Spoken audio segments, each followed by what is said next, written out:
네, 안녕하세요. 12월 20일 핵심 웨이트 트레이닝 동작 분석 부산 강의에 앞서 모의 강의를 진행 중입니다. 이번 영상에서는 벤치프레스 동작에서 견갑대 컨트롤을 어떻게 할 것인가에 대한 힌트 중 하나를 드리려고 합니다. 결론부터 말씀드리자면요, 가슴 근육을 발달시키기 위한 벤치프레스를 할 때 회원들에게 줄 수 있는 이상적인 큐잉 중 하나는 가슴을 최대한 펼치세요 입니다. 그 이유에 대해 하나하나 알아가 보도록 하겠습니다. 우선 대흉근에 대해 소개해 볼 필요가 있을 것 같네요.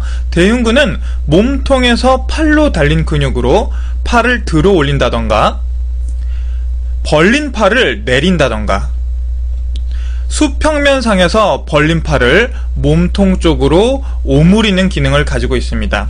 여기서 중요한 것 하나, 제시된 세 가지 대흉근의 역할 중 마지막 역할을 해부학 용어로 수평내전이라고 부릅니다. 수평내전 기억하세요.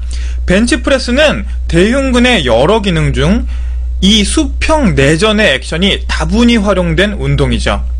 다시 한번 말씀드리자면 대흉근은 몸통, 즉 흉곽에서 윗팔 상완골로 달린 근육인데요. 대흉근이 부착된 상완골이 견갑골과 관절하고 있기 때문에 벤치프레스의 주요한 동작인 수평내전에서 견갑골도 후방에서 전방으로 덩달아 이동하는 것을 관찰하실 수 있습니다. 다시 한번 보실게요.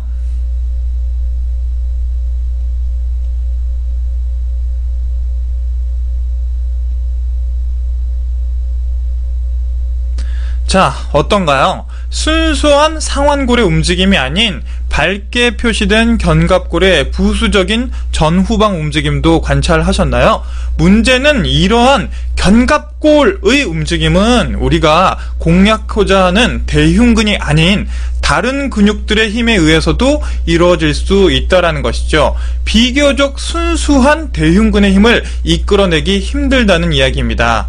따라서 견갑골을 몸통 뒤쪽으로 바짝 모아 고정한 가슴을 최대한 펼친 자세로 운동한다던가 혹은 반대로 양쪽 견갑골을 벌려서 전자에 비해 비교적 느슨하게 가슴을 펼친 자세를 유지하고 팔을 움직여야 견갑골을 움직이는 대흉근 외의 근육들의 방해 공작을 배제할 수 있게 되는 것이죠. 집중하셔야 됩니다. 여기에서 매우 강조하고자 하는 맥락이 다시 한번 등장하게 되는데요.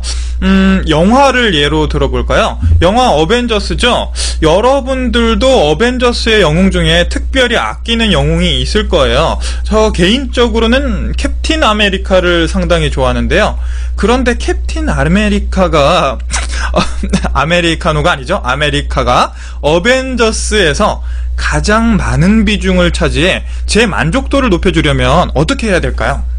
가장 편리한 방법은 다른 영웅들의 출연 분량을 확 줄이고 캡틴 아메리카의 출연 분량을 늘리면 되는 것 아니겠어요?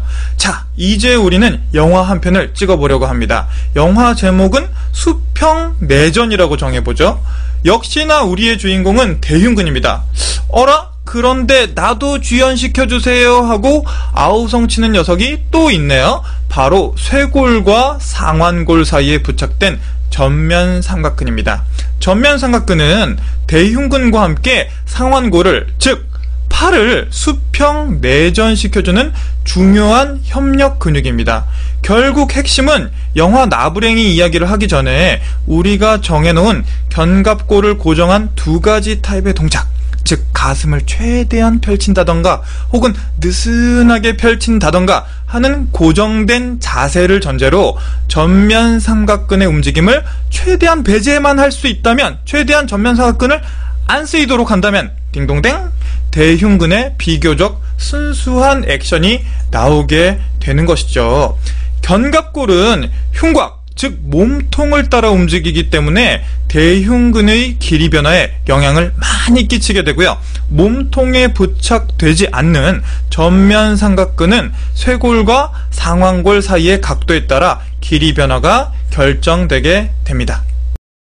즉 몸통과 바벨의 간격이 같다는 전제하에 가슴을 느슨하게 펼치거나 최대한 펼친 자세에서 가슴을 느슨하게 펼친 경우에 비해 가슴을 최대한 펼쳤을 때 대흉근은 상대적으로 늘어나고 반면 전면 삼각근은 상대적으로 그 길이가 줄어드는 것을 확인하실 수 있습니다. 다시 한번 반복 비교해 볼게요.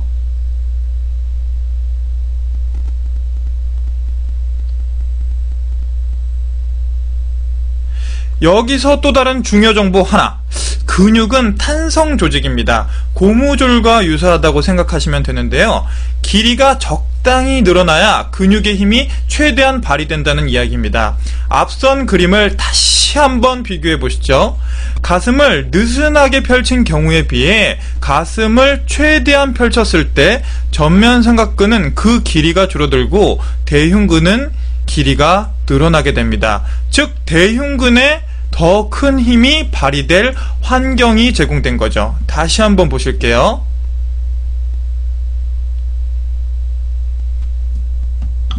사진을 통해서도 다시 한번 비교해 볼까요? 몸통과 바벨의 간격이 같다는 전제하에서 좌측은 비교적 느슨하게 가슴을 펼친 자세, 우측은 최대한 가슴을 펼친 자세입니다. 좌측에 비해 우측의 대흉근 길이가 늘어나 있고요. 상대적으로 수평 내전의 공동주연 배우일 뻔한 전면 삼각근은 좌측에 비해 우측이 줄어들어 있는 상황이죠. 결국 가슴을 최대한 펼치고 바벨을 내리고 혹은 올리는 벤치프레스 동작에서 대흉근을 이상적으로 발달시킬 수 있게 됩니다. 12월 20일 부산 강좌에서는요, 벤치프레스 동작에서 요추, 흉추, 경추 두개골을 어떻게 조절할 것인가에 대해 상세히 알아볼 계획이고요. 본 영상에서 다룬 견갑골 컨트롤에 대해서도 훨씬 더 상세히 다뤄볼 예정입니다. 벤치프레스와 요통의 상관관계, 그립의 간격 조절이 벤치프레스 동작에 미치는 영향, 섬세한 손목 컨트롤과 발을 파지하는 방법을 알아보게 될 것입니다. 벤치프레스 목적에 따른 가동 범위와 올바른 궤적에 대해서도 명확한 기준을 세워볼 거고요. 갑론을박의 여지가 많은 벤치프레스의 난제도 속 시원히 해결해보는 시간 갖겠습니다. 여러분들 12월에 부산에서 만나 뵀으면 좋겠네요.